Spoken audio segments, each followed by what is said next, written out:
Are you a bit racist?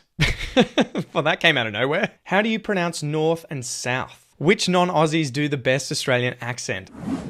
So a few days ago on Instagram, I decided to ask you if you had any questions for me. Lo and behold, I had a lot of questions, and a whole bunch of you guys asked if I could save these questions or if I could publish them as a podcast. So I thought today I'll make it into a video and you can have a good laugh. Let's get into it. You mind? ?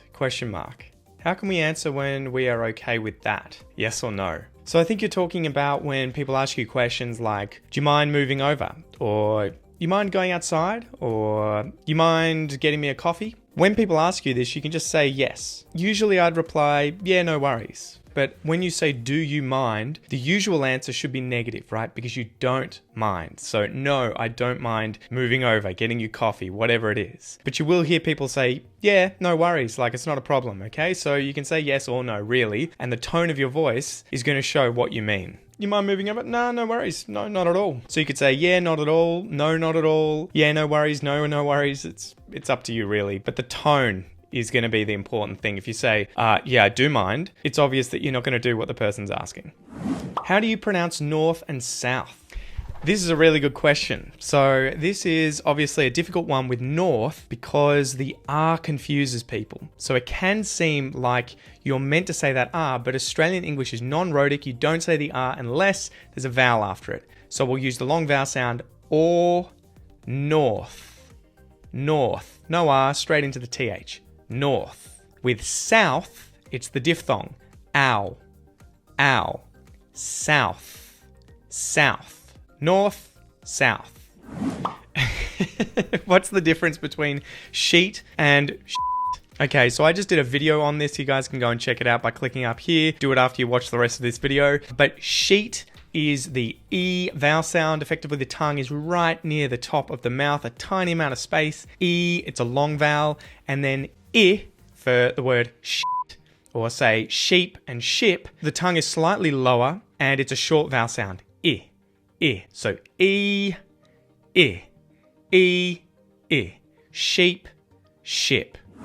What's the difference between buddy and mate in Australian English? Ooh, good question. Mate. So mate is used all the time by mostly Australian guys. Women can use it as well, but mostly Australian guys will use it on other Australian guys to show friendliness, to be informal, okay? So how's it going, mate? Oh, what are you up to today, mate? You can say buddy, but it sounds a bit American, you know? How you going, buddy? Hey, buddy, what's up? What are you up to, buddy? I wouldn't use it. Americans would probably use it.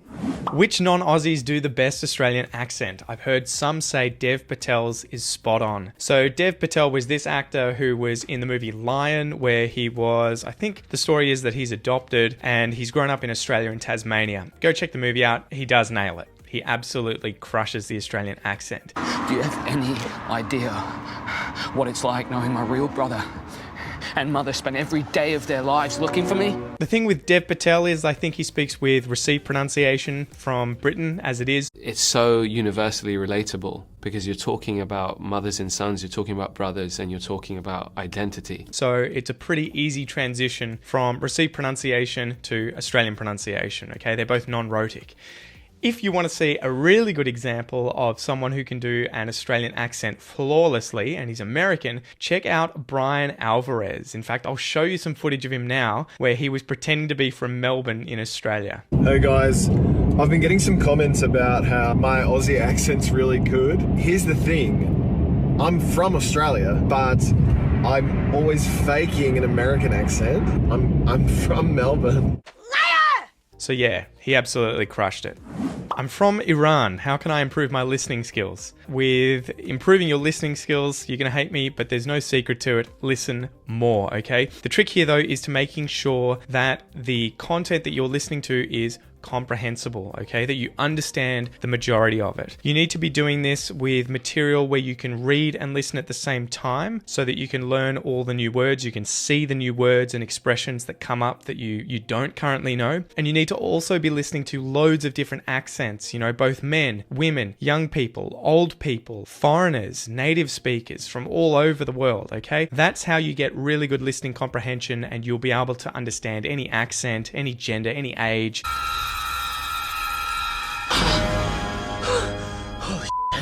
It's just lots and lots and lots of input, but variable input and input that you can understand. It's comprehensible, okay? But make sure there's always stuff in there that you're learning, okay? Don't just listen to the same thing again and again and again and again. Will your children speak Portuguese or English?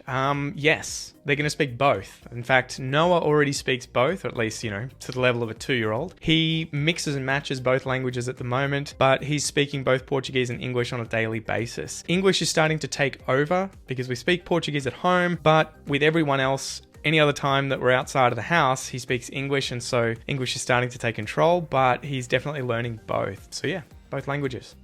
Have you been to Brazil? No. At least not physically. Spiritually, I've been to Brazil. I love absorbing a lot of Brazilian TV shows. Você não é o padrão. Reading Brazilian books, learning about the country, the people, the accents, the language, because I'm obviously married to a Brazilian. Josh. I'm learning Portuguese at the moment, but unfortunately I haven't been to Brazil. We were meant to go last year, but you guys will know the story. COVID happened, and so we had the tickets cancelled for that holiday. So we're just going to have to wait and see what happens in the future. But yeah, dying to go to Brazil. Would love to. What's the difference between especially and specially, both in pronunciation and meaning? Okay, so especially, we use that vowel sound the schwa at the start there, especially, and we just go straight into the S. Especially. When we say the word specially, we obviously don't lengthen the S that much, but we would say just the S sound, no vowel, specially. So you just have to practice not saying a vowel sound at the start. Specially. Meaning-wise, even I had to look this up to get a bit of help because I kind of intuitively know what they mean, but it's hard for me to define them. Especially is a common adverb defined as particularly, exceptionally, or markedly. So you could be especially good at a sport. He's especially good at Australian rules footy. Whereas specially is another adverb that means particularly, right? So like, I made this cake particularly for you. It's not for anyone else. I made it specially for you, and it's especially good.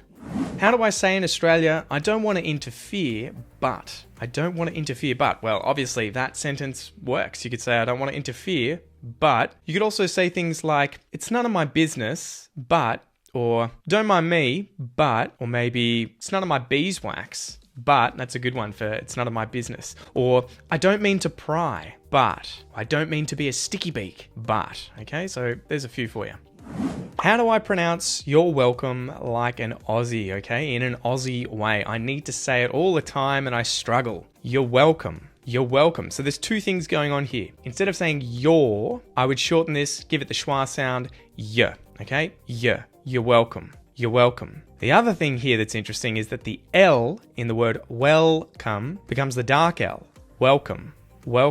If you want to learn more about the dark L and other advanced aspects of Australian English, check out my Australian pronunciation course. It'll help you, trust me. You're welcome.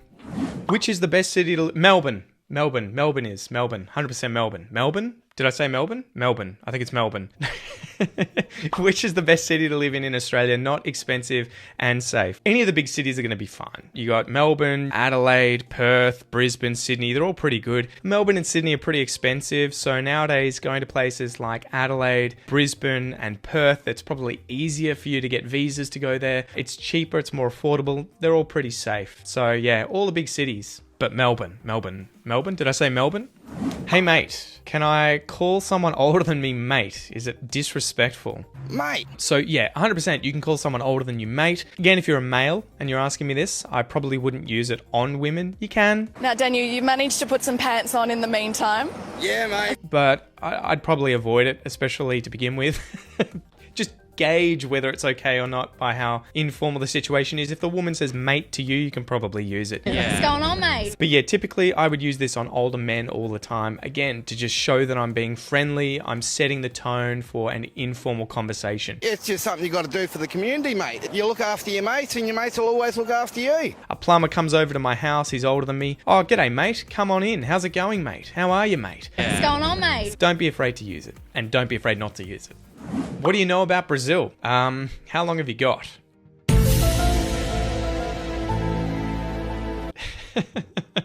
More than the average person, less than a Brazilian. That's about as much as I know about Brazil. E teve boatos que eu ainda estava na pior. Se você tá na pior, porra. More and more every day. I'm trying to learn more and more. I know quite a bit about the politics, about the geography, about the different accents, about the language. But yeah, I still feel like I know next to nothing about Brazil.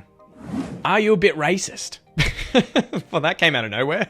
You're going to shake my hand first? Are you a bit racist? Are you referring to me personally or to Australians? Because those are two very different things. Australia has its fair share of racism like anywhere in the world. I'm sure that all of you guys watching this will know that racism exists in Australia, but it doesn't define Australians. It isn't the biggest and most dangerous part about being in Australia.